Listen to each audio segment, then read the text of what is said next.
حضرت علی کرم اللہ وجہ الکریم نے فرمایا، خدا کے نزدیک کسی انسان کی عزت جتنی زیادہ ہو جاتی ہے اس کا امتحان بھی اسی قدر سخت ہو جاتا ہے۔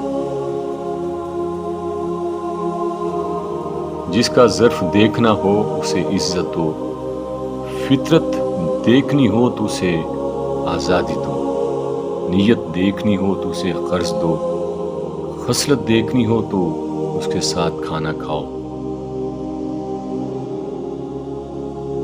جب انسان کسی سے ڈرتا ہے تو اس سے دور ہو جاتا ہے، لیکن جب وہ اپنے رب سے ڈرتا ہے تو اس کے اور زیادہ قریب ہو جاتا ہے۔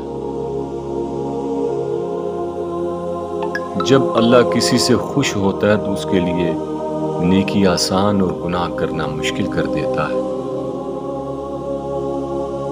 خاموشی ایک عظیم نعمت ہے، خاص طور پر اس وقت جب اختلافات زیادہ ہوں، آوازیں زیادہ بلند ہوں، علم کی کمی ہو اور دلیل کی کوئی اوقات نہ ہو۔